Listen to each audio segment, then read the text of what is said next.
Hello అందరికీ ఈరోజు వీడియోలో కారం పొడి చేయబోతున్నాము. ఈ కారపొడి రొయ్యల కారం పొడి, రొయ్య పొట్టు కారపొడి అని కూడా అంటారు. చాలా పాతకాలపు వంట.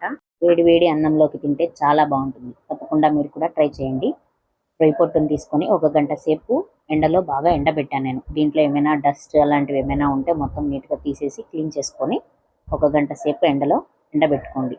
వాసన రాకుండా ఉంటుంది. ఎండలో ఉంటే కొంచెం తడి తడిగా లేకుండా బాగా మంచిగా ఎండితే స్మెల్ రాకుండా ఉంటుంది. ఇప్పుడు దీన్ని ఒక వడగిన్నె తీసుకొని ఇలా హోల్స్ ఉన్న దాంట్లో కొద్ది కొద్దిగా వేసుకుంటూ జల్లించుకోండి. ఇలా చేస్తే దాంట్లో ఇసుక ఏదైనా పొట్టు అలాంటిది ఏదైనా ఉంటే నీట్గా క్లీన్ అయిపోతుంది. మొత్తం ఒకేసారి వేయకుండా కొద్ది కొద్దిగా వేసుకొని క్లీన్ చేసుకోండి. దీంట్లో ఉన్న వేస్ట్ అంతా ఇట్లా సపరేట్ అయిపోతుంది. ఇలా చాలా డస్ట్ ఉంటుంది, దాన్ని అట్లా క్లీన్ చేసుకోవాలి. రిమైనింగ్ ఉన్నది మొత్తం కూడా అట్లానే వేసుకొని సేమ్ ఇదే ప్రాసెస్లో క్లీన్ చేసి పెట్టుకోండి. మొత్తం అంతా క్లీన్ చేసుకున్న తర్వాత చాలా వేస్ట్ వచ్చింది దీంట్లో. ఇది మొత్తం క్లీన్ అయిన తర్వాత ఇప్పుడు స్టవ్ వెలిగించి సిమ్లో పెట్టుకొని ఇప్పుడు ఈ రొయ్య పొట్టు క్లీన్ చేసుకున్న దాన్ని మొత్తాన్ని ఒక కడాయిలో వేసి సిమ్లో పెట్టి లో ఫ్లేమ్లో ఫ్రై చేసుకోవాలి. ఒక 5 to 10 minutes దీన్ని బాగా కలుపుతూ ఫ్రై చేసుకోవాలి. మనం కదిలించకుండా అలానే ఉంటే కింద అడుగంటిపోయి మాడిపోయి స్మెల్ వచ్చేస్తుంది. సో దీన్ని కలుపుతూ ఫ్రై చేసుకోవాలన్నమాట. కొంచెం దూరగా ఎర్రగా ఫ్రై అయ్యే వరకు బాగా వేయించుకోవాలి. ఇది కొంచెం మంచిగా వేగిన తర్వాత మనం చేత్తో పట్టుకొని చూస్తే ఇట్లా పొడి పొడిగా అయిపోతుంది.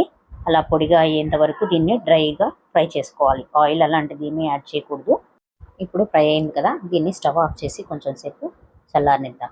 ఇప్పుడు మరొక ప్యాన్ పెట్టుకొని దీంట్లో 1 టేబుల్ స్పూన్ ఆయిల్ని యాడ్ చేసుకోండి. ఇందులో 1 స్పూన్ జీలకర్ర, 1 స్పూన్ ధనియాలు వేసి దూరగా వేయించుకోండి. దీంట్లో ఇప్పుడు కారానికి సరిపడినంతగా ఎండుమిరపకాయల్ని యాడ్ చేసుకోవాలి. మనం తీసుకున్న రొయ్య పొట్టుకి సరిపోయిన క్వాంటిటీలో మిరపకాయల్ని యాడ్ చేసుకోవాలి. నేనైతే ఒక 15 to 20 యాడ్ చేశానండి ఎండుమిరపకాయల్ని. వీటిని కూడా ఈ ఆయిల్లో బాగా ఫ్రై చేసుకోవాలి. దీన్ని కూడా అట్లానే కలుపుతూ ఫ్రై చేసుకోవాలి. ఎండుమిరపకాయలు మాడిపోకుండా దూరగా వేయించేలాగా కలుపుతూ ఉండాలి. దీంట్లో కొద్దిగా కరివేపాకును కూడా యాడ్ చేసుకోండి. ఇవి మొత్తం ఆయిల్లో బాగా ఫ్రై అవ్వాలి. ఆయిల్లో ఫ్రై అయ్యేంత వరకు వీటిని కలుపుతూ ఉండాలి. కరివేపాకు చిటపట్లాడుతూ ఉంటుంది. సో ఇవి ఆయిల్లో బాగా ఫ్రై అవ్వాలి. ఫ్రై అయిన తర్వాత స్టవ్ ఆఫ్ చేసి కొంచెం సేపు చల్లారనివ్వండి. ఈ చల్లారిన ఎండుమిరపకాయల్ని మిక్సీ జార్లోకి యాడ్ చేసుకుందాం. వీటి మొత్తాన్ని మిక్సీ జార్లోకి యాడ్ చేసుకొని ఇందులో వెల్లుల్లి రెబ్బల్ని కూడా వేసుకోండి. ఒక 5-6 వెల్లుల్లి రెబ్బల్ని కూడా యాడ్ చేసుకొని లైట్గా మిక్సీ పట్టుకోండి. ఇందులోకి వేయించి పెట్టుకున్న రొయ్య పొట్టును కూడా యాడ్ చేసుకోండి. దీనికి రుచికి సరిపడా ఉప్పు కూడా ఇందులోనే యాడ్ చేసుకొని లైట్గా మిక్సీ పడితే సరిపోతుంది. ఫైన్ పౌడర్ లాగా కాకుండా కొంచెం లైట్గా మిక్సీ పడితే సరిపోతుంది. కారపొడి రెడీ అయిపోయినట్లే. దీన్ని ఇప్పుడు మనం సర్వింగ్ బౌల్లోకి తీసుకుందాము. దీన్ని వేడివేడి అన్నంలో తింటే కనుక చాలా బాగుంటుంది. ఈ కారపొడిని ఎయిర్ టైట్ కంటైనర్లో పెట్టి స్టోర్ చేసుకోండి. చాలా రోజులు నిల్వ ఉంటుంది. వేడివేడి అన్నంలో తింటే కనుక చాలా బాగుంటుంది.